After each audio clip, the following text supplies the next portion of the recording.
ધરમપુરમાં 20 ગાંજાના છોડ સાથે યુવક ઝડપાયો।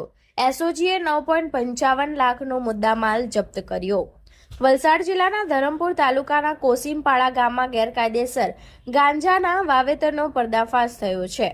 વલસાડ એસઓજીએ ચોક્કસ બાતમીના આધારે દરોડા પાડી ખેતીની જમીનમાંથી 20 લીલા ગાંજાના છોડ સાથે એક યુવકની ધરપકડ કરી હતી। પોલીસે કુલ રૂપિયા 9.55 લાખનો મુદ્દામાલ જપ્ત કર્યો છે। જિલ્લા પોલીસ અધિક્ષક યુવરાજસિંહ જાડેજાની સૂચના અને પીઆઈડીડી પરમારના માર્ગદર્શન હેઠળ પીએસઆઈ એસઆર સુસલાદે અને એસઓજીની ટીમે આ કાર્યવાહી હાથ ધરી હતી। બાતમી મુજબ ધરમપુરના કોસીમપાડા ગામના બારીપડિયા ફળિયામાં આવેલા ખેતીની જમીન પર દરોડો પાડવામાં આવ્યો હતો। દરોડા દરમિયાન અજય શંકરભાઈ કુંવર નામના યુવકને રંગે હાથ ઝડપી પાડવામાં આવ્યો હતો। તપાસમાં જમીનમાંથી 19 કિલોગ્રામ વજનના 20 લીલા ગાંજાના છોડ મળી આવ્યા હતા, જેની અંદાજિત કિંમત 9.50 લાખ છે।